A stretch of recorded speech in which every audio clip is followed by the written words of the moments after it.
ముందస్తు ఎన్నికలకి ముహూర్తం మరింత ముందుకు జరుగుతోందా? అంతా అనుకున్నట్టే జరిగితే 2018 సెప్టెంబర్లోనే నోటిఫికేషన్ వస్తుందా? వరుస విజయాల జోష్లో ఉన్న బీజేపీ ముందస్తుని మరింత ముందుకు తీసుకొచ్చేటువంటి ప్రయత్నంలో ఉందా? ఢిల్లీ కార్పొరేషన్ ఎన్నికల్లో కమల దళం విక్టరీ తర్వాత ఈ ప్రచారానికి మరింత బలం చేకూరుతోంది.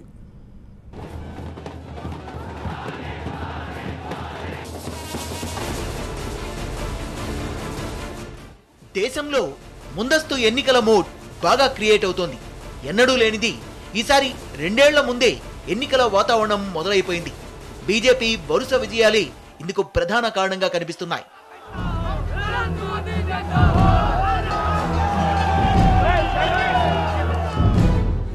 దేశ ఆర్థిక గతినే మార్చేయాలని మోదీ మొదటి నుంచి భావిస్తున్నారు.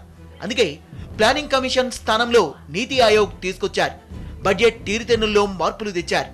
అమెరికా తరహాలో జనవరి నుంచే ఆర్థిక సంవత్సరాన్ని ప్రారంభించాలనే ప్లాన్లో ఉన్నారు. ఇందులో భాగంగానే డిసెంబర్ లోపు ఎన్నికలు పూర్తయిపోతే జనవరి నుంచి కొత్త ఆర్థిక సంవత్సరాన్ని కొత్తగా ప్రారంభించొచ్చన్న ఆలోచనలో ఉన్నారు. దాని నుంచే ముందస్తు ఎన్నికల ఊహాగానాలు మొదలయ్యాయి. వరుస విజయాలు కూడా ముందస్తు ఆలోచనలకు మరింత బలాన్నిస్తున్నాయి. మొన్నటి నీతి ఆయోగ్ సమావేశంలోనూ ప్రధాని మోదీ ముఖ్యమంత్రులందరికీ ఒకేసారి ఎన్నికలపైనే సూచనలు చేశారు. 1 ఇండియా 1 ఎలక్షన్ పై ఆలోచించాలని కోరారు. దీనికి మెజార్టీ సీఎంలు సుముఖత వ్యక్తం చేశారు. తెలుగు రాష్ట్రాల ముఖ్యమంత్రులు కూడా ముందస్తుకు సిద్ధంగానే ఉన్నారు. దేశంలో ఒకేసారి ఎలక్షన్ అవ్వాలి. ఎమ్మెల్యే ఎలక్షన్లు, ఎంపీ ఎలక్షన్లు, లోకల్ బాడీ ఎలక్షన్స్ అన్నీ ఒకటేసారి అయిపోయి ఒక 6 monthsలో మొత్తం కంప్లీట్ చేసుకొని రిమైనింగ్ టైం అంతా డెవలప్మెంట్ మీద కాన్సన్ట్రేట్ చేయాలి. పీఎం కూడా ఇంట్రడక్షన్లో కూడా చెప్పాడు. అదే మాదిరిగా మేమందరం కూడా, నేను కూడా మొన్న కూడా స్టేట్మెంట్ ఇచ్చాం. We are all for it. Majority అక్కడ ఎవరు అపోజ్ చేయలేదు, అందరూ కూడా సపోర్ట్ చేసే పరిస్థితి ఉంది. Everybody supported. మంచి పనులు చేసినప్పుడు ఎప్పుడూ రెడీగా ఉండాలి కదా. ఎప్పుడు ఎలక్షన్స్ వచ్చినా రెడీగా ఉండాలి. ఎప్పుడు కార్యకర్త అనేవాళ్ళు, పార్టీ అనేది ఎప్పుడు కూడా ఎప్పుడు ఎలక్షన్స్ వచ్చినా సిద్ధంగా ఉండాలి. ఢిల్లీ కార్పొరేషన్ ఎన్నికల్లో కమల దళం బంపర్ మెజార్టీ సాధించింది. 10 ఏళ్ల నుంచి ఆ పార్టీనే అధికారంలో ఉన్నా సరే మూడోసారి కూడా బీజేపీకి ఘన విజయం అందించారు ఢిల్లీ ఓటర్లు. ఈ విజయం తర్వాత ముందస్తు ఎన్నికల ప్రచారం మరింత ఊపందుకుంది.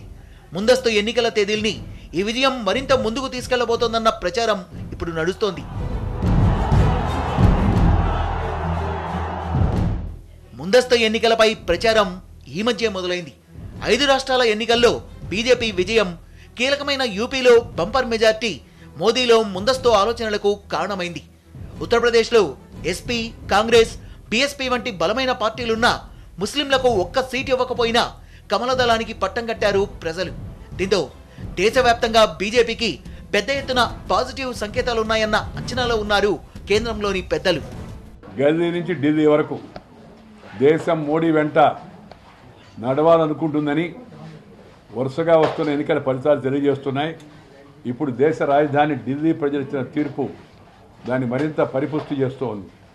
దేశవ్యాప్తంగా అనుకూల పరిస్థితులున్న సమయంలోనే ఎన్నికలు నిర్వహించి మరో 5 ఏళ్లు తిరుగులేని శక్తిగా కేంద్రంలో పాలన కొనసాగించాలనేది బీజేపీ పెద్దల ఆలోచనగా కనిపిస్తోంది. ప్రత్యర్థుల్లో ఉన్న బలహీనతలు, బహుముఖ పోటీలో అనుకూలతలు బీజేపీకి ఈ మధ్య బాగా కలిసొస్తున్నాయి. ప్రస్తుత పరిస్థితుల్లో ఇక తమకు తిరుగులేదు కాబట్టి ముందస్తు ఎన్నికల్ని సాధ్యమైనంత త్వరగా నిర్వహించాలనే వ్యూహంలో ఉన్నారు మోదీ. ఈరోజు వచ్చిన ఢిల్లీ ఎన్నికల ఫలితాల తర్వాత ముందస్తు ఎన్నికల హడావిడి మరింత ముందుకు రాబోతోందా? ఇదే ఇప్పుడు ప్రస్తుతం దేశవ్యాప్తంగా జరుగుతున్నటువంటి చర్చ. ఇప్పటికే బీజేపీ నాయకత్వం ఈ విషయంలో చాలా తొందరగా ఉన్నటువంటి సందర్భంలో మెజారిటీ ముఖ్యమంత్రులు కూడా దానికి సానుకూలత వ్యక్తం చేస్తున్నటువంటి సందర్భంలో జమిలీ ఎన్నికలు, అది కూడా ముందస్తు ఎన్నికలు ముందుగా రాబోతున్నాయా? ఇదే ఈరోజు బిగ్ డిబేట్. ఇందులో మనతో పాటు పార్టిసిపేట్ చేస్తున్నారు బీజేపీ నుంచి ఆ పార్టీ ముఖ్య నాయకులు రఘురామ్ ఉన్నారు, అలాగే టీడీపీ నుంచి కంభంపాటి రామ్మోహన్, కాంగ్రెస్ పార్టీ నుంచి తులసిరెడ్డి, టీఆర్ఎస్ నుంచి ఆ పార్టీ సీనియర్ నాయకులు ఎంపీ సీతారాం నాయక్ వరంగల్ నుంచి మనకు లైవ్లో అందుబాటులో ఉన్నారు, గౌతమ్ రెడ్డి వైఎస్ఆర్ పార్టీ నుంచి ఆ పార్టీ నాయకులు విజయవాడ నుంచి మనకు లైవ్లో అందుబాటులో ఉన్నారు. వీరితో తులసిరెడ్డి గారు మీ అభిప్రాయం? ఇక్కడ 2, 1 ముందస్తు, 2 జమిలీ ఎలక్షన్స్. ఎగ్జాక్ట్లీ. ముందస్తు తీసుకుంటే సరే మన రాష్ట్రానికి సంబంధించి అది పెద్ద అంశం కాదనిపిస్తుంది. ఎందుకంటే ఆల్రెడీ 2014 ఏప్రిల్ ఎన్నికలు జరిగినాయి, మళ్ళీ 2019 ఏప్రిల్ జరుగుతాయి. ఒకవేళ 2018 సెప్టెంబరు, అక్టోబర్, నవంబర్ అంటే తీసుకుంటే ఒక 6-7 నెలలు కాబట్టి 5 నెలల నుండి 7 నెలల వరకు ఆ మధ్యలో అనేది అది పెద్దగా మన రాష్ట్రానికి సంబంధించి అది పెద్ద ముందస్తు అనుకోవాల్సిన అవసరం లేదు. మిగతా రాష్ట్రాలకు వచ్చేసి కొన్ని చోట్ల ఉంటుంది. ఇక రెండవది జమిలీకి సంబంధించి అది కూడా మన రాష్ట్రానికి కొత్త ఏం కాదు. మనకు 2004లో అదే అయింది, 2009లో అదే అయింది, 2014, 89 కాబట్టి జమిలీ ఎన్నికలు మనకు కొత్త కాదు, ముందస్తు ఎన్నికలు పెద్ద ముందు కాదు. సరే, కాబట్టి మన రాష్ట్రానికి సంబంధించి సరే తులసిరెడ్డి గారు, మీకు ఏది సర్ప్రైజ్ కాదు, కానీ వచ్చేటువంటి ఎన్నికలు ఫేస్ చేసే పరిస్థితిలో మీ పార్టీ ఉందా అనేది ఇక్కడ అది పెద్ద చర్చ. మన రాష్ట్రానికి సంబంధించి సరే ప్రధానంగా మనకు జాతీయ పార్టీలు ప్రాంతీయ పార్టీలు తీసుకుంటే Congress, BJP, CPI, CPM, TDP, YSR and Janasena తీసుకున్నాం. దీంట్లో సరే 2018, 2019లో సినారియో ఎలా ఉంటుందని అనుకుంటే ముందు బీజేపీని తీసుకున్నాం.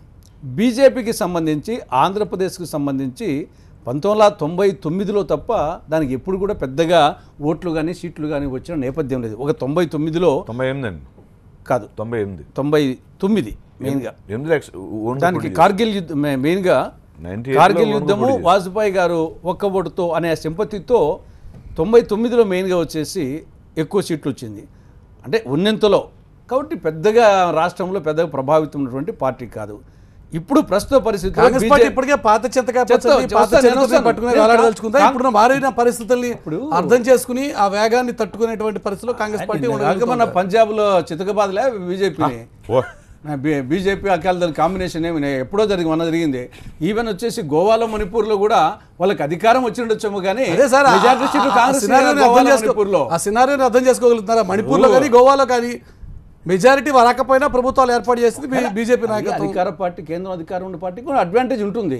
కానీ ప్రజా తీర్పు వచ్చేసి వేగాన్ని, బీజేపీ వేగాన్ని మీరు గమనించారు. ఏ వేగం వచ్చేసి పంజాబ్ లో వచ్చేసి బార్డర్ స్టేట్ లో ఒక్క నిమిషం సీతారాం నాయక్ గారు కూడా మాట్లాడారు ఆ విషయంలో. సీతారాం నాయక్ గారు, టీఆర్ఎస్ పార్టీగా తెలంగాణ ప్రభుత్వంగా ఇప్పుడున్న వాతావరణం చూస్తుంటే ముందస్తు తప్పనిసరి అనేటువంటి ఒక సంకేతం స్పష్టంగా కనబడుతోంది. మీరేమంటారు? కేంద్ర ప్రభుత్వం నిర్ణయం తీసుకోవాలి, అది ఆర్డినెన్స్ రావాలనుకుంటే, ఎందుకంటే అన్ని ఎలక్షన్స్ ఒకటేసారి రావాలనేటువంటిది రేపు లోక్సభ స్టార్ట్ అయినాక మరి ఏదైనా దాన్ని ఏ విధంగా తీసుకురావాలి. దేశ ప్రజల యొక్క శ్రేయస్సు కోరి ఈ ఎన్నికలు మంచిగా ఉంటే తప్పకుండా మా పార్టీ మేము తప్పకుండా సహకరిస్తాం. కానీ తెలంగాణకు సంబంధించి ఇప్పుడు పెద్దలు అన్నట్టుగా 6 నెలల ముందు ఎలక్షన్లు వస్తే పెద్ద ఈ రాష్ట్రానికి ఒరిగేది ఏమీ లేదు. అందులో టీఆర్ఎస్ పార్టీకి ఇప్పుడు పెట్టినా మాకు ఇబ్బందికరమైనటువంటి పరిస్థితి ఏం లేదు. ఎందుకంటే తెలంగాణలో టీఆర్ఎస్ పార్టీకి ఏం ఉందో మీరు చూస్తూనే ఉన్నారు. రేపు ఈ సభ వల్ల కూడా మీకు తెలుస్తుంది మేము ఏ స్థాయిలో ఉన్నామనేది. అందుకోసం మాకు ఏమి ఇబ్బందికరమైనటువంటి పరిస్థితి లేదు. ఈ ముందస్తు ఎన్నికలు అంటే మేము భయపడేది లేదు.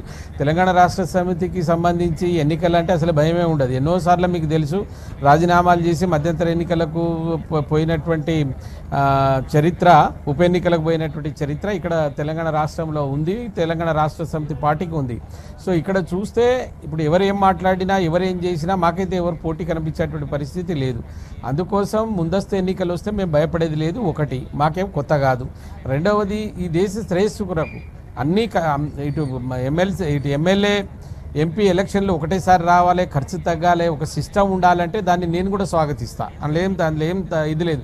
ఎందుకంటే ఇష్టం వచ్చినప్పుడు ఆ పార్టీకి మెజార్టీ రాకపోవడమో, లేదా ఈ పార్టీలు కొన్నిసార్లు మారడం, వెంటనే ప్రభుత్వం కూలిపోవడం, మళ్ళీ కోట్ల రూపాయలు పెట్టి ఎలక్షన్లు పెట్టేటువంటి సిస్టాన్ని నాటువంటి వాడైతే కొంచెం నాకు అది నచ్చదు. నేను మొదటి నుంచి మీసారి అనేక సార్లు పార్టిసిపేట్ అయినప్పుడు కూడా చెప్పిన.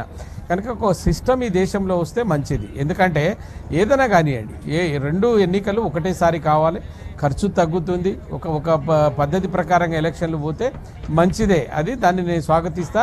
అందులో మాకు ముందస్తు ఎన్నికలు రేపు పెట్టినా కూడా మాకు పెద్దగా ఇబ్బంది పడేది ఏం లేదు. ఈ వచ్చే నెలలో మేము ఎన్నికలు సడన్గా ఏదైనా మోడీ గారు ఆ ప్రయత్నాలు చేసినా మాకు ఇక్కడ పడేది ఏమీ లేదు. తప్పనిసరిగా మా తెలంగాణ రాష్ట్ర సమితి ముందస్తు అనేది ఒక పర్పస్ కోసం పెట్టాలి కదా సీతారాం నాయక్ గారు, పర్పస్ అనేది ఉండాలి కదా. ముందస్తు కోసం ముందస్తు కాదు కదా, ఎట్లా ఒక లక్ష్యం అనేది ఉండాలి కదా. పర్పస్ కోసం జమిలీ ఎలక్షన్స్ పెట్టి దేశంలో ఖర్చు తగ్గించాలి అనేటువంటి ఉద్దేశం ఉండాలి. మరి అలాంటప్పుడు ఆల్రెడీ మొన్ననే ఎన్నికలు జరిగినటువంటి దాన్నే స్వాగతిస్తున్నా. యూపీ కావచ్చు, పంజాబ్ కావచ్చు, నేను మీతో అన్నది అదే, గోవా కావచ్చు, మణిపూర్ కావచ్చు, నేను అన్నది అదే. వాటి సంగతి కూడా చూడాలి కదా. ఏదో భారతీయ జనతా పార్టీకి ఆడేదో ఊపు ఉన్నదని అటువంటి పరిస్థితి ఏం లేదు సార్.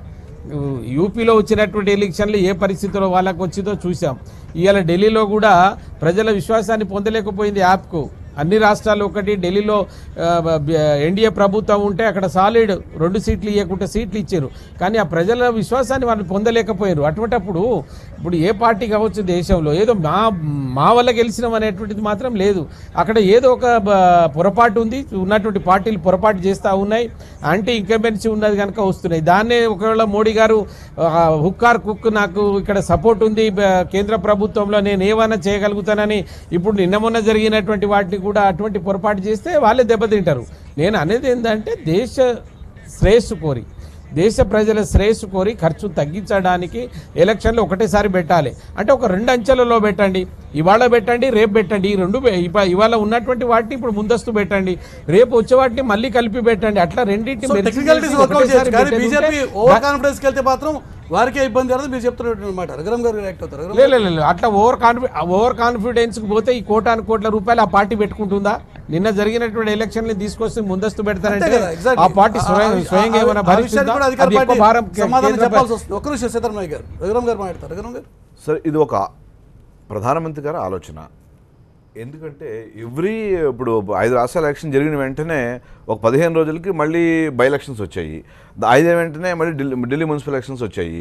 సో అంతకుముందు Orissa elections, Bengal elections, local body election, Maharashtra elections, ఇలాగా సంవత్సరం పొడుగునా ఏదో ఎలక్షన్ పేరు చెప్పి దేశవ్యాప్తంగా జరుగుతూనే ఉన్నాయి. సో దీనివల్ల ఒకటి ఎన్నికల కోడ్ మూలాన్ని పని ఆగిపోతుంది, అన్ని చోట్ల ఆగిపోతుంది. సో ఒకటి ఎన్నికల ఖర్చు, ఎక్కడికక్కడ ఎన్నికలు, వ్యయ నిర్వహణ, వ్యవహారం అంతా జరుగుతూ ఉంటుంది. అంతా దీన్ని ప్రధానమంత్రి నరేంద్ర మోడీ గారు ఒక దేశము ఒక మంచి ఉద్దేశంతో పెట్టిన కార్యక్రమం, లేక మనకు అనుకూలమైన వాతావరణం ఉంది కాబట్టి అనుకూలం ఇప్పుడు కాదు. నరేంద్ర మోడీ యొక్క పనితనము, కేంద్ర ప్రభుత్వం యొక్క పనితనం ఏ విధంగా ఉందంటే ఇప్పుడు కాదు, ఎప్పుడు పెట్టినా ఎలక్షన్ గెలుస్తాం. ఆ విషయంలో సీతారాం నాయక్ గారు చెప్తున్నటువంటి మాటలు పరిగణలో తీసుకుంటారా, తీసుకోరా? లేదు, సీతారాం గారు నాయక్ విషయంలో ఆయన ఏమంటారు, ఇప్పుడు బీజేపీ బాగుంది కాబట్టి ఇప్పుడు పెడుతున్నారంటారు. దానికి సంబంధం లేదు. బీజేపీ ఎప్పుడు బాగుంటుంది. ఆ విషయంలో గమనించాల్సింది అక్కడ ఉన్నటువంటి ఓవర్ రియాక్షన్ కూడా అవసరం లేదు మాకు. ప్రాంతీయంగా ఆయా రాష్ట్రాల్లో ఉన్నటువంటి వాతావరణాన్ని, అక్కడ ఉన్న పరిస్థితుల్ని గమనించుకోకుండా మాదే బలం అనేటువంటి అతి విశ్వాసంలో ఉండదలుచుకుందా బీజేపీ? అతి విశ్వాసం ఎక్కడా లేదు. ఎందుకంటే యూపీ విషయాన్ని తీసుకుంటే యూపీ విశ్లేషణ ఒక రకంగా ఉంది, డిఫరెన్సెస్. ఇప్పుడు ఢిల్లీ విషయాన్ని తీసుకుంటే కూడా అక్కడ కాంగ్రెస్ కి మధ్య ఉన్నటువంటి డిఫరెన్స్, ఆ మధ్యలో మీరు గెయిన్ అయ్యే పరిస్థితి. అలా కాదు అసలు మీకు రీజనల్ పార్టీ, నార్త్ ఇండియాలోని రీజనల్ పార్టీ ఎక్కడన్నా ఉన్నా కానీ అవి ఫెయిల్ అయిపోయినాయి. ఇవాళ కేజ్రీవాల్కి బంగారం లాగా 67 సీట్లు అత్యధిక మెజారిటీలో ఢిల్లీలో ప్రజలు ఇస్తే అట్టర్ ఫ్లాప్ అయిపోయి ప్రజల యొక్క చేత్కారానికి గురయ్యి ఇవాళ అతను పార్టీని నాశనం చేసుకున్నాడు. ఇవాళ ఆ ఢిల్లీ వదిలేసి పంజాబ్ వెళ్ళి, గోవా వెళ్ళి, గుజరాత్ వెళ్ళి తిరుగుతూ ఇక్కడ పరిపాలన అతను నిజంగానే గాలి వదిలేసి తిరిగాడు. అంటే ఇప్పుడు సానుభూతి చూపిస్తున్నారు. కానీ ముందస్తుకు వెళితే వచ్చేటువంటి పరిస్థితుల గురించి అడుగుతారు. రామ్మోహన్ గారు మాట్లాడతారు. రామ్మోహన్ గారు, ఇప్పుడు ఈ ముందస్తు దాని మీద మురళి గారు, బేసిక్గా మనకి స్వాతంత్రం వచ్చిన తర్వాత 3 ఎన్నికలు కలిపే జరిగినాయి.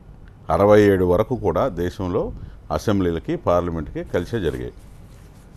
సరే, అప్పుడు ఇందిరాగాంధీ గారు స్వలాభం కోసం ఏమో 4వ లోక్సభ రద్దు అవటం, ముఖ్యంగా 5నేమో 5వ లోక్సభ అనుకుంటా, 75లో దాన్ని మరి ముందుగా తీసుకొచ్చారు. తర్వాత 6వ లోక్సభకు వెళ్ళేటప్పటికి ఒక 6 నెలలు 1 ఇయర్ పొడిగించారు. సో కాబట్టి జాతీయ స్థాయిలో పార్లమెంట్ ఎన్నికలు కూడా కన్ఫ్యూజ్ చేశారు. మనకిప్పుడు 16 లోక్సభ ఎన్నికలు జరిగితే 7 లోక్సభలు మాత్రం ఎప్పుడు కూడా సమయానికి జరగల, ముందు జరగటమో లేకపోతే అలా చేసుకుంటూ వచ్చారు, రద్దు చేసుకుంటా.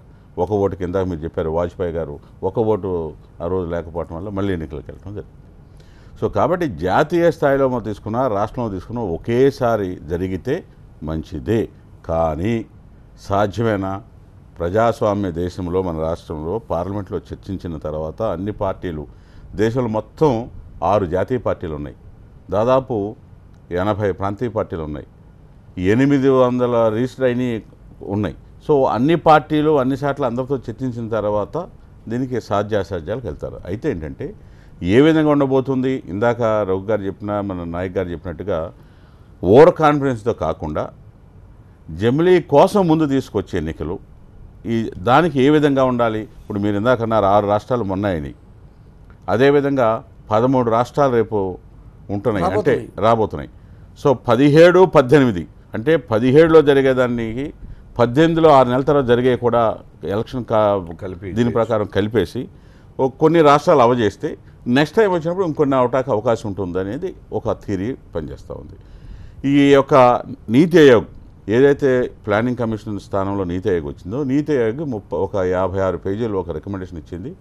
వాళ్ళు ఒక 1, 2, 3 ప్రపోజల్స్ ఇచ్చున్నారు. దాన్ని దేన్ని అమలు పరుస్తారు, దానివల్ల దేశ ప్రజలకి రాష్ట్ర ప్రజలకి న్యాయం జరుగుతుంది. అప్పుడు సరే రాములు గారు మీరు థియరిటికల్ గా ఉండేటువంటి రూల్ పొజిషన్ ఏ రకంగా చట్టాలు మార్చాలి, ఉన్నటువంటి సిస్టమ్ ఏ రకంగా మార్చుకోవాలి అనేటువంటి పార్లమెంట్ వేదికగా చర్చించాల్సిందే. కానీ రాజకీయ పరంగా తీసుకుంటే ముందస్తుకు వెళ్తే బొక్కబొర్ల పడేటువంటి ఆస్కారం ఉంటుందా అనేటువంటి ఒక ఆర్గ్యుమెంట్ ఉంది. అంటే ప్రజలకి మనం చేసిన వాగ్దానాలు ఎంతవరకు నెరవేర్చాము, దాని మీద ఫలితాలు ఉంటాయనేది దాన్ని తీసుకోవాలి, దాన్ని రెండవ తీసుకోవాలి. కానీ టెక్నికల్గా కూడా మీరు అదే చెప్పబోతున్నా, పార్లమెంట్లో చర్చించకుండా సవరణలు ఏదైతే ఆర్టికల్స్ ఉన్నాయో అవి రాజ్యాంగ సవరణలు తీసుకురాకుండా వెళ్ళటం అనేది సాధ్యపడదు. ప్రధానమంత్రి గారు అనౌన్స్ చేసినా, ప్రెసిడెంట్ గారు చెప్పినప్పటికి కూడా పార్లమెంట్లో చర్చ జరగాలి. చర్చ జరిగిన తర్వాత దీని మీద అందరికీ ఆమోదయోగం వచ్చిన తర్వాత దీనివల్ల ఏ విధంగా లాభపడతారు ప్రజలు, రాజకీయ పార్టీలు రాజ్యాంగ సవరణ అనేది జరగాల్సిందే. సరే జరుగుద్దా లేదా అనేది పార్లమెంట్లో నిర్ణయిస్తారు. సరే ఇక లాభ నష్టాలు మీరు చెప్పారు ఏమని, ప్రాంతీయ పార్టీలు ఇవాళ లాభం నష్టం, ఇవాళ ఢిల్లీలో ఓకే దానికి బీజేపీ వచ్చింది, ఉత్తరప్రదేశ్లో అక్కడ ములాయం సింగ్ గారు లేకపోతే కుమారుడు కొట్టుకోవటం వల్ల, లేకపోతే కాంగ్రెస్ రాహుల్ గాంధీకి ఇమేజ్ లేకపోవటం వల్ల ఆయన వెళ్తూ అఖిలేష్ను పట్టుకుపోయాడా, ఏదైనా చెప్పండి. అదేవిధంగా ఆపు బలహీనత అవ్వచ్చు. ఇందాక రఘు గారు చెప్పినట్టుగా ఆయన ఢిల్లీ వదిలేసి మిగతా రాష్ట్రాల్లో తిరుగుతున్నాడు. సో అదే అవ్వచ్చు. అంటే అధికారం యొక్క బలహీనత వల్ల బీజేపీ వచ్చిందని అంటారా, లేకపోతే మోడీ ఇమేజ్ వల్ల వచ్చిందంటే అది మోడీ ఇమేజ్ వల్ల ఇవాళ దేశం అంతా కూడా మోడీ ఫేవర్లో నడుస్తూ ఉంది. సో ఆ ఇమేజ్ వల్ల వచ్చిందని నేనైతే భావిస్తా ఉన్నా. అది ఎంతకాలం ఉంటుంది ఏంటి అని అంటే చేస్తున్న గౌతమ్ రెడ్డి గారు ఈరోజు అధికార పార్టీలకి లాభించేటువంటి ఆస్కారం ఉందా ఈ ముందస్తు వల్ల, మీరేమనుకుంటున్నారు? ముందస్తు ఎన్నికలు అనేటువంటిది అది స్వాగతించాల్సినటువంటి అవసరం ఉంది. ఎందుకంటే ఏ రాజకీయ పార్టీ అయినా ఏ రోజు ఎన్నికలు వచ్చినా కానీ సిద్ధంగా ఉండేటువంటి పద్ధతి అందరికీ ఉంటుంది. కానీ ఇవాళ ఖమ్మంపాటి గారి మాటకి చంద్రబాబు నాయుడు గారి మాటకి కొంచెం తేడా కనబడుతూ ఉంది. ఆయన రెడీ, అందరం ఒప్పుకున్నాం, మేము రెడీగా ఉన్నాం అన్నా.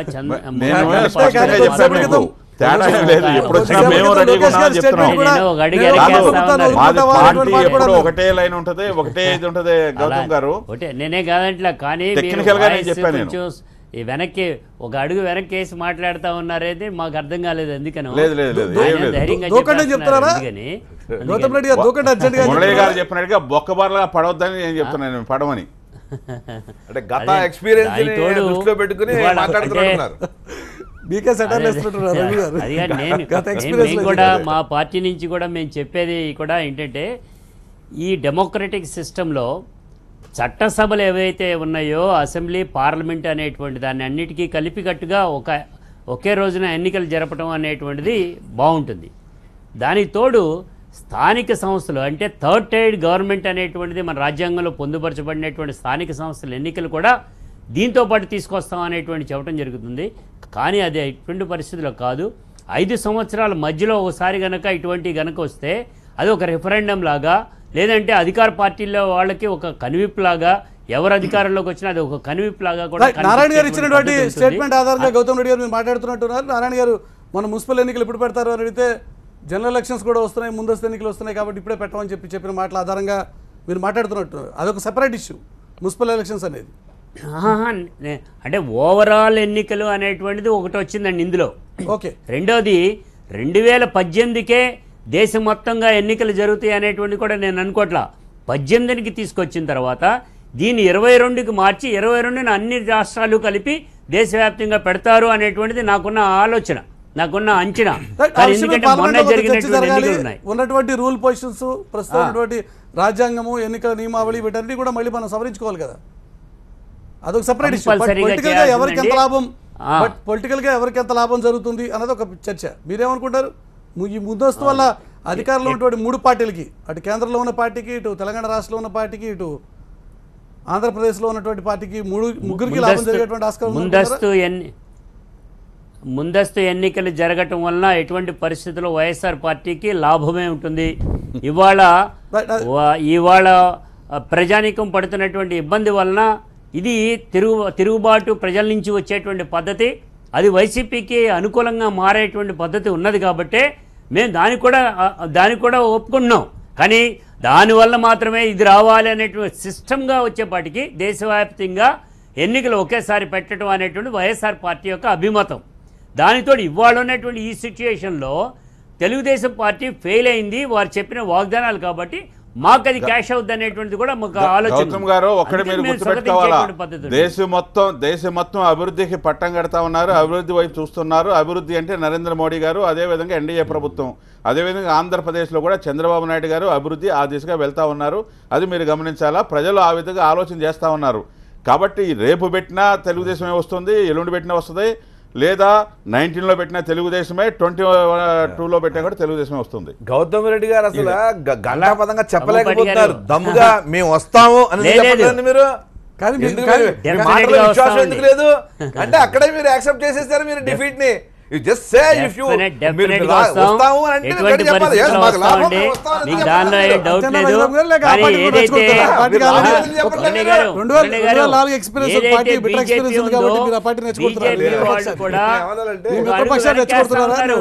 ఇవాళ బీజేపీ వాళ్ళు వెనక్కి అడిగేస్తున్నారు. వాళ్ళు కోయేషన్ గవర్నమెంట్ లో ఉండేటువంటి సందర్భంలో బీజేపీ వారు టీడీపీని కట్టడి చేయలేకపోతా ఉన్నారు. ఏదైతే ఉన్నా ఇవాళ మీ సోమవీర్రాజు గారు మాట్లాడినటువంటి మాటలు కానీ ఇతరత్ర, లేదంటే కనుక మా పురంధరేశ్వరి గారు మాట్లాడింది కానీ, కన్నా లక్ష్మీనారాయణ గారు మాట్లాడినటువంటి వాటిలో వాస్తవాలు లేవా?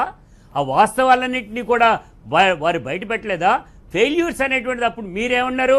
మీ ప్రభుత్వం కేంద్రంలో ఉంది, రాష్ట్రంలో ఉంది. కేంద్రంలో ఉన్నప్పుడు అభివృద్ధి చూపిస్తున్నాం అన్నారు. ఆ చూపించేటువంటి క్రమంలో ఇక్కడ నియంత్రణ చేయమంటున్నాం. ఈ ప్రభుత్వాన్ని కట్టడి చేసేటువంటి పద్ధతి దీనివల్ల ఎవరికి ఎంత లాభం అవుతుంది? తులసిరెడ్డి గారు, ఇప్పుడు జమిలీ ఎన్నికలు ఎందుకు చెప్తున్నారు? ఒకటి వచ్చేసి ఖర్చు తగ్గుతుంది, అంటే ప్రభుత్వ ఖజానా మీద కొంత భారం తగ్గుతుంది అనేది.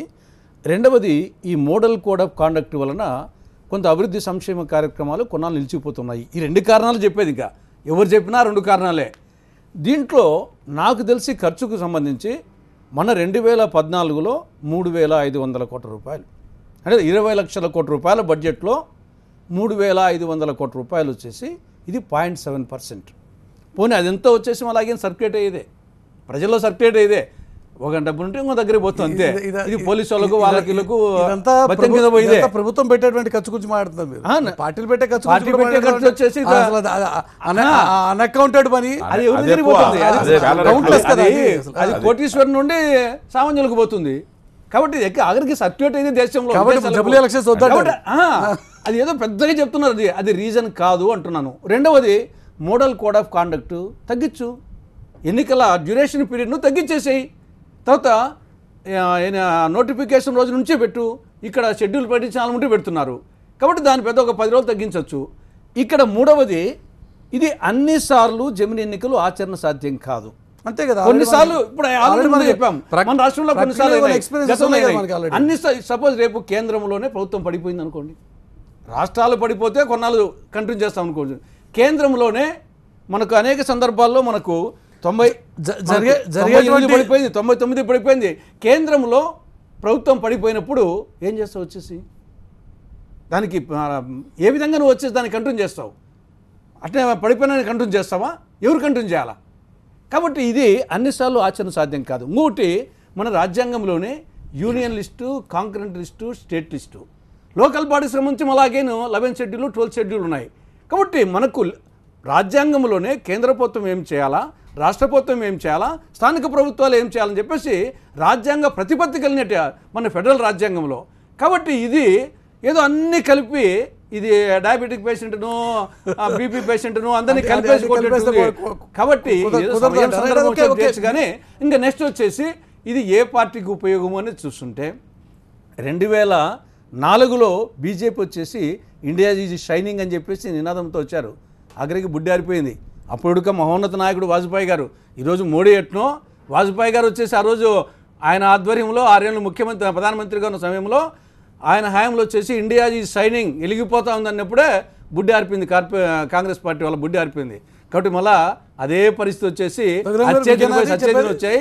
ఇంకొక నిమిషం ఒకటి వచ్చేసి ఈడ మోడీ గారు ఏం ఆలోచిస్తారంటే అంతర్జాతీయ స్థాయిలో పెట్రోలు డీజిల్ ధరలు పెరుగుతాయేమో అని ఒక భయం ఉంది.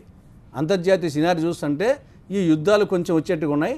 దీని పర్యవసానంగా పెట్రోలు డీజిల్ పెరిగితే అసలు ముందు గతంలో ఉన్నటువంటి యూపీఏ హయాంలో ఉన్నటువంటి పెట్రోల్ డీజిల్ ఉంటే కన్నా మోడీ గారు ఒక్క రోజు ఉడక పరిపాలించే వాళ్ళు కాదు, శక్తి లేదు. ఈరోజు అంతర్జాతీయ స్థాయిలో పెట్రోల్ డీజిల్ తగ్గినాయి కాబట్టి ఈ రోజు మీరు చెప్పేటువంటి ఆ భయం అవుతుంది. దాంట్లో ఉన్న ముందుకు పోతున్నాడేమో అంతే. రఘురామ్ గారు సార్, ఒక గొప్ప నాయకుడు, దేశం కోసం పుట్టిన నాయకుడు నరేంద్ర మోడీ లాంటి, వాజ్పేయి లాంటి నాయకులు ఉంటే ప్రకృతి సహకరిస్తుంది. అదేవిధంగా ఇంటర్నేషనల్ మార్కెట్ దేవుడు దేవల సహకరించి ఇవాళ మంచి పెట్రోల్ డీజిల్ ఎవరు వచ్చినప్పుడు యుద్ధం వచ్చినా మనం తట్టుకున్నాం కదండి.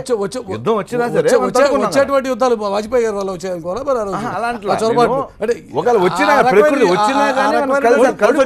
సహకరించేటువంటి ఆర్గ్యుమెంట్లు అంటే వేరే విషయం. ఓకే, అది పక్కన పెట్టండి. అది పక్కన పెడితే ఇప్పుడు 2004లో మీరు చెప్పినట్టుగా ముందుకెళ్ళింది అది చంద్రబాబు నాయుడు గారు అప్పుడు అందరినీ కన్విన్స్ చేసి నేషనల్ నాయకులు పెట్టించారు. ఆయన ములిగాడు, మమ్మల్ని ముంచాడు. అదర్వైజ్ ఇంకొక 8 నెలలు కనుక ఉన్నట్లయితే ఖచ్చితంగా వాజ్పేయి గారి పని ఇప్పుడు 4 లేన్ రోడ్ల దగ్గర నుంచి కనపడేవి, చాలా ప్రాజెక్టులు కనపడేవి. సో అంచేత 6 నెలలు 8 నెలలు తర్వాత జరుగుంటే ఖచ్చితంగా మేము గెలిచేవాళ్ళమేమో. ఎందుకంటే మీకు కూడా పెద్ద మెజార్టీ రాలే. అప్పుడు మీరు కలిసి దీన్ని చేశారు, గవర్నమెంట్ ఫామ్ చేశారు, యూపీఏగా ఫామ్ చేశారు. ఇంకొకటి ఇప్పుడు నరేంద్ర మోడీ విషయం ఎలా అంటే ఎలాంటి భయము లేదు. ఇప్పుడు 18లో పెడితే మేము గెలిచేస్తాము, 19లో పెడితే మాకు ఏదో పెట్రోల్ అయిపోద్ది, అస్సలు ఎలాంటి భయము మోడీకి లేదు, బీజేపీకి లేదు. ఎలాగైనా గెలుస్తామండి. 20 కాదు, 18 కాదు, 24 కూడా మేమే గెలుస్తాం. ఎందుకంటే కాంగ్రెస్ కాడు వదిలేసింది. ఎవడు లేడు నాయకుడు అక్కడ మీకు పాపం. పప్పు యాదవ్, మన రాహుల్ గాంధీ పప్పు ఆఫ్ ఇండియా. సో అని చెప్తా there is no alternative for BJP. ఈ దేశంలో బీజేపీ పరిపాలన 24 వరకు తప్పదు, తర్వాత కూడా తప్పదు. 2004లో ఓడించింది సోనియా గాంధీ గారి నాయకత్వం. అనేక మంది ఓడించింది. మోడీ అంటాను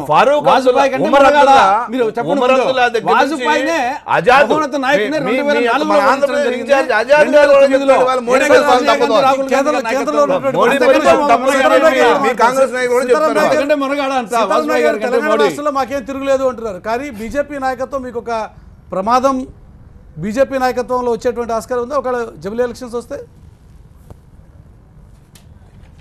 మురళి గారు, మీరు గమనిస్తున్నారు గత 3 సంవత్సరాలు ఇప్పుడు మోడీ గారిని చాలా పొగుడుతున్నారు కదా. కారణం ఏంది? జాతీయ స్థాయిలో ఆ జరిగినటువంటి ఎన్నికల వెనుక ఉండేటువంటి దాని వెనుక ఉన్నటువంటి ఎందుకు ఆ పార్టీ పవర్లోకి వస్తుంది, మిగతా పార్టీలకి ఎందుకు ఆ మెజార్టీ రాకపోవడానికి కారణం ఏదో ఒకటి ఆలోచించండి. ఆ ప్రభుత్వం చేసేటువంటి యాక్టివిటీస్ ఏదైనా చూసి ఇప్పుడు వేరే వాళ్ళు ఎవరు వారికి ఎదురు లేరనేటువంటి ఉత్సాహంతో మోడీ గారు ఏది చేసినా ఏకైక నాయకుడు అనే ఉద్దేశంగా పోతా ఉన్నారు. అంతే తప్ప వారు చేసినటువంటి స్కీమ్స్ చెప్పమనండి సార్. ఈ దేశంలో 3 సంవత్సరాల నుంచి వాళ్ళు ప్రవేశపెట్టారు. ఇప్పుడు బుగ్గలు తీసేయమన్నారు ఏదో ఒక కారణం చేత, ప్రజలు దాన్ని ఎట్లాగో స్వాగతిస్తారు. దాని తర్వాత ఈ బేటీ బచావో బేటీ పడావో అని ఓ స్లోగన్ ఇచ్చారు. దాని మీద ఏదైనా ఒక స్కీమ్ చెప్పమంటే పెద్దలు అక్కడ ఉన్న వాళ్ళకు మీరు ఏ స్కీమ్ చెప్తారు చెప్పండి సార్. పేద ప్రజలకు 100 స్కీములు చెప్తారు సార్ నాయక్ గారు. మీరు పార్లమెంట్ లో ఉన్నారు, ముద్రా బ్యాంక్ ఉంది, 1,80,000 కోట్ల రూపాయలు.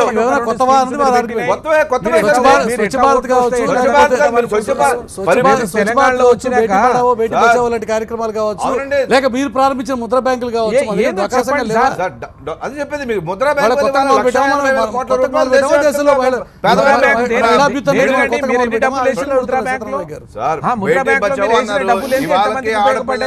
ఈ విధంగా ట్రీట్ చేస్తున్నారు దేశంలో చూసాం కాబట్టి బేటీ బచావో అన్నాడు. అనేక సమాజంలో పేద ప్రజలకు పోవడం లేదు. అదే విధంగా మీరు సరైనటువంటి నాయకుడు జాతీయ స్థాయిలో లేడు కనుక చూడండి 6 ప్రాజెక్టులకి కేంద్ర ప్రభుత్వము 199 ప్రాజెక్టులు దేశవ్యాప్తంగా పెడితే సార్ ఎవరున్నా ఇస్తారు అది, ఎవరున్నా తప్పనిసరిగా ఇవ్వాలి అది. స్టేట్ షేర్ అది, రాష్ట్రాలకు కేంద్ర ప్రభుత్వం ఏది ఇట్లాంటివి చేస్తున్నారండి, అది ప్రజల సొమ్మే కదా. దాన్ని ఎట్టి పరిస్థితుల్లో ఇవ్వాలండి. రాష్ట్రానికి ఇవ్వకపోతే ఎవరు ఇస్తారు? రాష్ట్రానికి ఇవ్వకపోతే ఎవరు ఇస్తారు?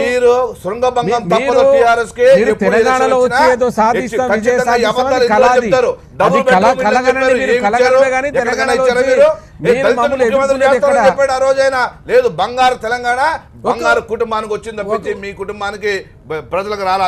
తెలంగాణ చెప్పండి. రేపు చూడండి సభ చూసిన తర్వాత ఇది బంగారు తెలంగాణ ఏదో రేపు చూడండి. రేపు సభదికి ఒకసారి కన్నేయండి, ఎన్ని లక్షల మంది వస్తారో, ఎంతమంది ఆశీర్వదిస్తారో కేసీఆర్ ను మీరు అప్పుడు చూడండి, తెలుస్తుంది. మీరు ఉట్టిగా మాట్లాడితే నేనేం సమాధానం చెప్పాలి మీకు? మీరు దెబ్బలాడి తెలంగాణకి పోరాటం చేసింది దేనికోసమో బంగారు తెలంగాణ సృష్టిస్తామని చెప్పారు. ఎక్కడ సృష్టించారు? ఎక్కడ సృష్టించడం కోసం ప్రయత్నం చేస్తున్నారు? ఏం కావాలి చెప్పండి. ఏం చేయలేదు చెప్పండి సార్.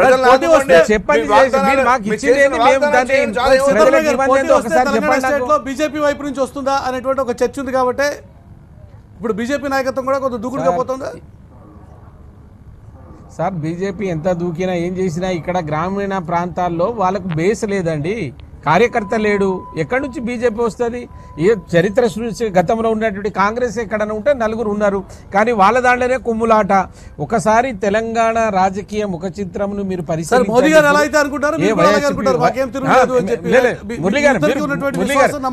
ఒక్క నిమిషం లేదు ప్లీజ్ చెప్పండి. మీరు ఒక్క నిమిషం టైం ఇవ్వండి. టీడీపీ తెలంగాణకు ద్రోహం చేయలేదు. అప్పుడు టికెట్ వాళ్ళు ఆయన నిరాదీక్ష పట్టిండా లేదా? దాన్ని తెలంగాణ లేదని అవకాశం ఉందా? అది లేదు. తెలంగాణలో అవకాశం లేదు. పోతే వైఎస్ఆర్సీపీకి ఇక్కడ స్థానం లేదు. కాంగ్రెస్ వాళ్ళు ఎవరైనా ఉంటే రోజు గాంధీ భవన్లో కొట్టుకుంటున్నారు. మాకెవరండి పోటీ? ఏదైనా బాహుబలి ఉంటే కేసీఆర్ ఒక్కడే, ఇక ఎవరు లేరు ఇక్కడ. అది రాదు. ఇక 20 సంవత్సరాల వరకు వాళ్ళు ప్రయత్నాలు కూడా చేయవద్దనేది నేను వాళ్ళను హితబోధ చేస్తా ఉన్నా. మా దగ్గర బీజేపీ ఏదో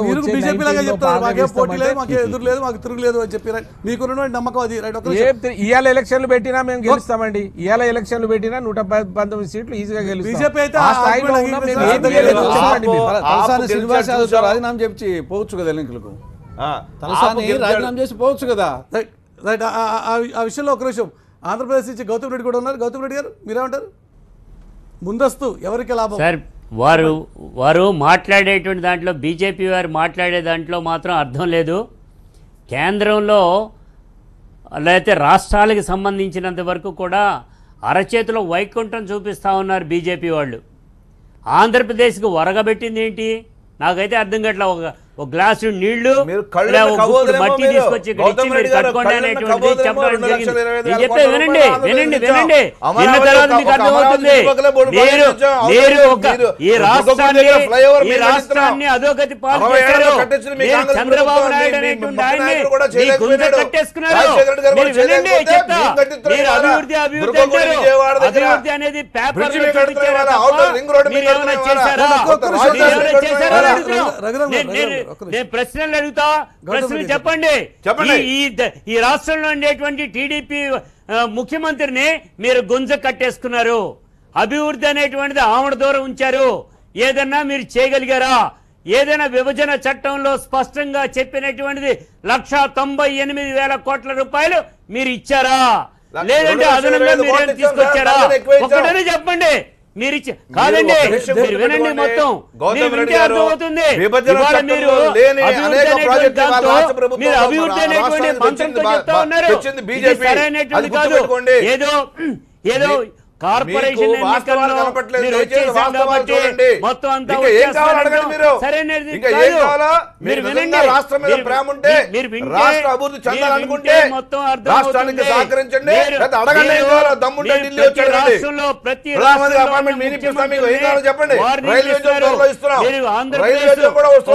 తెలంగాణని మరో పక్కన ఇక్కడే ఉండేటువంటి పంజాబ్ అన్ని చోట్ల కూడా ఏం అమలు చేశారు విభజన హామీల్ని? చెప్పండి. ఏం అమలు చేశారు? ఏం చేయలేదు చెప్పమని. గౌతమ్ రెడ్డి గారు అడుగుతున్నారు. ఏం చేయలేదు చెప్పమని చెప్పండి.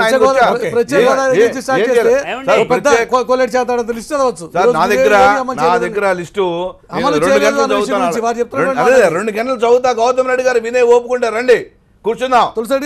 బీజేపీ ఆంధ్రప్రదేశ్ ఏం చేస్తా చూపిస్తాను. ఇప్పుడు ప్రధానంగా 3 వరాలు మీరు ఆ చెప్పిందే రోజు మీరు రాష్ట్ర విభజన చెప్పిందే సందర్భంగా 1,98,000 కోట్ల రూపాయలు అయ్యి మాకు ఇస్తానన్నారు. విభజన చట్టంలోనే ఉంది. ఇక్కడ ఇచ్చారా చెప్పండి, ఇచ్చారా చెప్పండి. ఓకే గౌతమ్ రెడ్డి ఒక్క నిమిషం దానికి రఘురామ్ గారు సమాధానం చెప్పే ముందు తులసి రెడ్డి గారు ఇక్కడ refer అవుతున్నారు. 3 అంశాలు. ఒకటి ప్రత్యేక హోదాకు సంబంధించి పంగనామాలు పెట్టినారు, దట్ ఈస్ నంబర్ 1.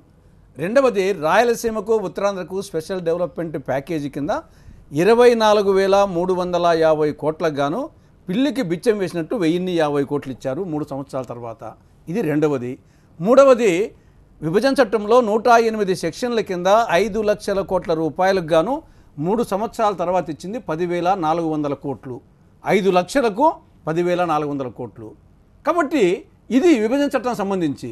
ఇంకా మిగతాది డిపార్ట్మెంట్లుగా అన్ని రాష్ట్రాలకు చేసినట్టే మనకు చేశారు. స్మార్ట్ సిటీస్ కానీ అమృత కానీ, ఇంకా స్మార్ట్ సిటీస్ వచ్చేసి మనకు అన్యాయం చేశారు. రామన్ గారు ఇటువంటి పరిస్థితుల్లో ముందస్తుకు వెళ్తే మీకు లాభమా? మురళి గారు, బేసిక్గా రాష్ట్ర విభజన జరిగిన తర్వాత బేబీ ఇంకా 3 సంవత్సరాల బేబీ ఆంధ్ర రాష్ట్రం అనేది ఉన్న ఇబ్బందుల్ని కేంద్ర సహాయం తీసుకుని తనకున్న రాజకీయ పరిజ్ఞానం కానండి, లేకపోతే పరిపాలనా దక్షత అనండి, కాంట్రాక్ట్స్ అనండి, అన్నీ క్రోడీకరించి రాష్ట్రాన్ని గాడిలో పెట్టి అభివృద్ధి దిశగా పయనిస్తూ ఉంది రాష్ట్రం. అయితే రేపే రిజల్ట్స్ కావాలి, ఎల్లుండే కావాలంటే కంటికి కనపడవు. గత ప్రభుత్వాలు చేసిన తప్పిదాల వల్ల వాటన్నింటినీ గాడిలో పెట్టి అధికార యంత్రాంగాన్ని కూడా అస్తవ్యస్తంగా ఉంటే ఈవేళ రాష్ట్రం ముందుకు వెళ్తూ ఉంది. తప్పకుండా ప్రజలు గతంలో ముఖ్యమంత్రిగా చేశారు. సుధీర్ తప్పకుండా ఉండాలని చెప్పి కోరుకుంటే రిజల్ట్స్ ఇచ్చారా అన్నది మీ ప్రతిపక్షాలు అడుగుతున్నటువంటి మాట. ఇటువంటి సందర్భాల్లో ముందస్తుకు మీరు వెళ్తే మీకు లాభమా నష్టమా? ఎవరు మీరు ముందస్తుకు ఇప్పుడు పరిస్థితుల్లో ఎప్పుడు పెట్టినా లాభం. ఎందుకంటున్నానంటే ప్రజలు చంద్రబాబు నాయుడు గారు అయితేనే అభివృద్ధి జరుగుతుందని మా మనసా భాష నమ్ముతున్నారు. ఒకటి ఇందాక రఘు కూడా కరెక్ట్ చేసుకోవాల్సిన 2004లో కూడా ముందస్తు వెళ్తూ మేము పట్టుపోయాం అన్నాడు. కానీ అది వాస్తవం ఏంటంటే జరిగింది. నేనున్న సిస్టంలో ఆ రోజు పార్లమెంట్ సభ్యుడిగా ఉన్నా. ఏమిటి, మేము ముందస్తు ఎన్నికల కంటే చెప్పిన టైం కన్నా సెప్టెంబర్లో మేము October 13th డిజాల్వ్ చేస్తే ఎన్నికల కమిషన్ లేట్ చేసింది. దురదృష్టవశాత్తు నేచర్ కూడా సహకరించాల, వర్షాలు పడలా. దానివల్ల ప్రజల్లో ఎంతో కొంత వ్యతిరేకత వచ్చింది. సంక్షేమ కార్యక్రమాలు మేము ప్రజల్లో చేసిన సంక్షేమ కార్యక్రమాలు కూడా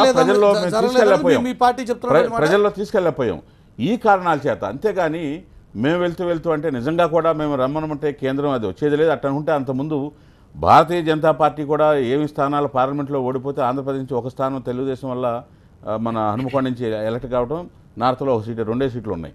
కాబట్టి నేనేమంటున్నానంటే ఈ ప్రజల యొక్క మూడు ఏ విధంగా ఉంటుందంటే అభివృద్ధికి ఈవేళ మూడు ఎట్లా ఉందంటే ఎవరైతే దేశాన్ని రాష్ట్రాన్ని గాడిలో పెట్టి అభివృద్ధి దిశగా తీసుకువెళ్తారో వాళ్ళకే ఓటేసే దిశగా ప్రజల మూడు ఉంది. ఆ విధంగా జాతీయ స్థాయిలో నరేంద్ర మోడీ గారి మీద ఉంది, ఆ విధంగా నారా చంద్రబాబు నాయుడు గారి మీద ఉంది. ఈవేళ 3 సంవత్సరాల్లో ఒక్క అవినీతి జాతీయ స్థాయిలో కానీ రాష్ట్రంలో కానీ 40,000 కోట్లు ఖర్చు పెడితే ఒక్క అవినీతి ఎక్కడ జరగదు. ఈవేళ నరేంద్ర మోడీ గారి మీద కూడా అదే నమ్మకం ప్రజలకి. ఒక్క అవినీతి మన్మోహన్ సింగ్ గవర్నమెంట్ గౌతమ్ రెడ్డి గారు ఆ రకంగా లెక్కేసుకుంటే అధికార బీజేపీ కానీ అధికార టీడీపీ కానీ వారికి లాభం ఉంటారు. అధికార టీడీపీ బీజేపీ కూడా వారికి లాభం ఉంటుంది. రైట్. ఎటువంటి పరిస్థితుల్లో కూడా వాళ్ళు మునిగిపోయే పడవ కింద లెక్కే. అభివృద్ధి అనే మంత్రాన్ని ప్రజల ముందు ఉంచి అభివృద్ధి చేయక చతికిల పడతా ఉన్నారు. ముందస్తు ఎన్నికలు వైఎస్ఆర్ పార్టీకి లాభం చేకూరే పరిస్థితి ఎటువంటి పరిస్థితుల్లో కూడా ఉంటుంది.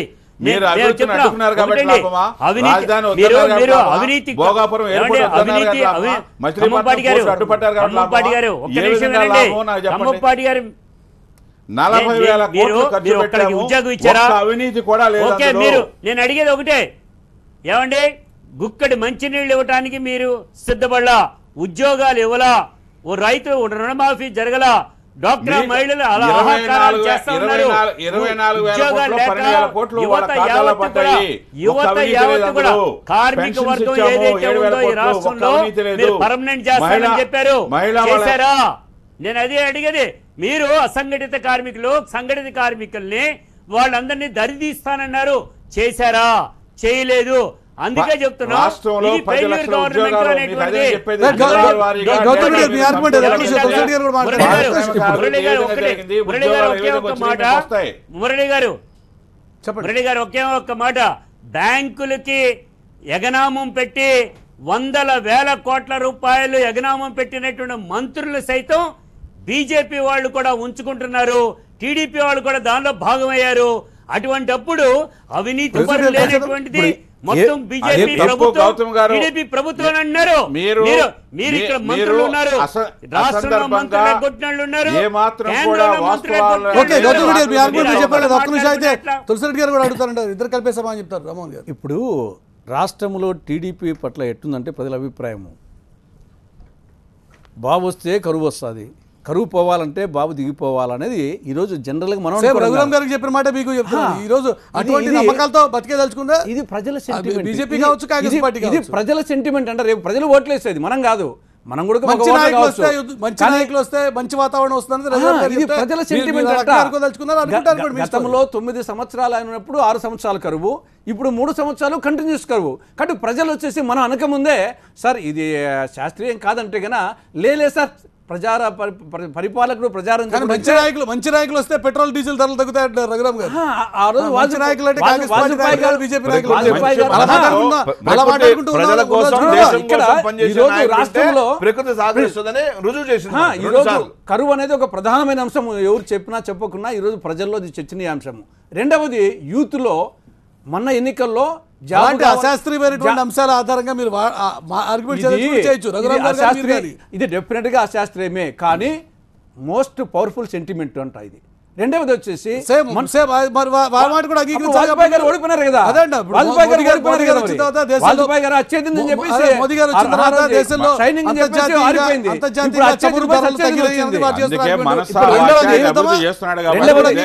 రెండవది ప్రధానంగా రైతుల్లో వచ్చేసి ఈ రుణమాఫీ విషయంలో గవర్నమెంట్ కొంత ఇచ్చినప్పటికీ వీళ్ళు ఇచ్చిన దానికంటే వడ్డీ ఎక్కువ అని చెప్పేసి రైతులు వచ్చేసి ఎప్పుడెప్పుడు ఈ పార్టీని సాగనంపుదామని చెప్పేసి రైతులు ఉన్నారు, మహిళలు ఉన్నారు, యూత్ వచ్చేసి మన ఎన్నికల్లో జాబు రావాలంటే బాబు రావాలనే వాళ్ళు ఇప్పుడు జాబు రావాలంటే బాబు దిగిపోవాలనే విధంగా అటు యూత్ అటు రైతులు అటు మహిళలు ఉద్యోగస్తులు వచ్చేసి ఈయన సుత్తిని తట్టుకోలేకున్నామని చెప్పేసి ఎప్పుడెప్పుడు ఈ సుత్తి బాబుని పంపిస్తామని చెప్పేసి చెప్తా ఉన్నారు. వాస్తవానికి అది కాదు. ఈవేళ రాష్ట్రాన్ని గాడిలో పెట్టగలిగిన మనిషి ఒక చంద్రబాబు నాయుడు గారే. కేంద్ర సహాయం తీసుకుని తనకున్న అనుభవాన్ని దృష్టిలో పెట్టుకుని అభివృద్ధి చేస్తూ ఉన్నారు. ఇందాక వారు చెప్తా ఉన్నారు 40,000 కోట్లు మేము పంచితే ఎక్కడైనా ఒక్క అవినీతి జరిగిందా? ఈవేళ దేశంలో కానీ రాష్ట్రంలో కానీ ఈ పరిపాలనలో ఒక్క మంత్రి ఏదన్నా జైలుకి వెళ్ళాడా? ఎవరన్నా బెయిల్ మీద ఉన్నారా? నేను అదే చెప్తా ఉన్నా, ప్రజలు అది ఆలోచిస్తూ ఉన్నారు.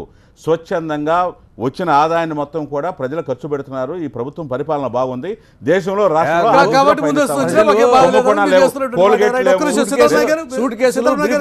చిన్న భాషలు పెద్ద భాషలు అని చెప్పేసి దేశం అంతా ముందస్తు వేడు స్టార్ట్ అయింది. 2019 కాదు 2018కే వస్తుంది వ్యవహారం. సెప్టెంబర్కే రావచ్చు అన్నది వినిపిస్తున్నటువంటి మాట. మీరైతే రెడీగా ఉన్నారా?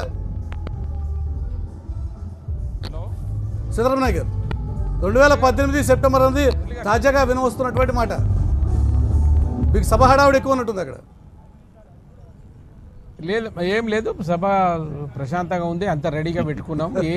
నేను మళ్ళీ చెప్తున్నానండి, మీరు టాపిక్ అడిగింది ఏంటంటే ఈ ముందస్తు ఎన్నికలు వస్తే సమాజానికి దేశానికి ఎట్లా ఉంటుంది, ఏదైనా పార్టీలకు లాభం జరుగుతుంది అనేది మీ టాపిక్. నేను కోరుకునేది ఏంటంటే ఎన్నికలు ఒకటేసారి వస్తే బాగుంటుంది, దానికి సరైనటువంటి నిర్దేశాలు ఉండాలి. దాని రేపు పార్లమెంట్లో అనేక చర్చలు జరుగుతాయి, అది వస్తే అందరూ స్వాగతిస్తాం. కానీ దానికి ఉన్నటువంటి నామ్స్ ఏంది, వస్తే ఎట్లా ఉంటుంది అనేది ఒకటి. రెండవది ఏ పార్టీకి ఇప్పుడు లాభం జరుగుతుంది అంటే ముఖ్యంగా తెలంగాణలో తెలంగాణ రాష్ట్ర సమితికి మీకు తెలుసు నిన్ననే ఒకటి చెప్పాం, వ్యవసాయ రంగానికి ఒక బలోపేతం చేశాం, 9 గంటల నాణ్యమైనటువంటి విద్యుత్ శక్తిని ఇచ్చాం, 17,000 కోట్ల రూపాయల రుణమాఫీ చేశాం, పెట్టుబడి ఇచ్చి వ్యవసాయం చేయిస్తూ ఉన్నాం. రేపు రైతులు వచ్చేటువంటి విధానం ఇక్కడికి చూస్తుంటే నిజంగా కూడా ఆశ్చర్యపోవాల్సినటువంటి అవసరం ఉంది. ఇప్పుడు ప్రతిపక్షాలు మాకే లాభిస్తాయంటారు. ముందస్తు ఎన్నికలు పరిణామాలు ఏ రకంగా టర్న్ అవుతాయి? అసలు ఇంతకీ ముందస్తు ఎన్నికలకి నిర్వహించడం కోసం ఉన్నటువంటి రాజ్యాంగ బద్ధమైనటువంటి హడ్డిల్స్ని అధికార పార్టీ ఏ రకంగా అధిగమిస్తుంది, ఇవన్నీ కూడా చూడాల్సిన పరిస్థితులు. చర్చలు పాల్గొన్న నాయకులందరికీ కూడా ప్రత్యేకించి ధన్యవాదాలు. ఇది ఈరోజు ఈవినింగ్ బిగ్ డిబేట్. చూస్తూనే ఉండండి.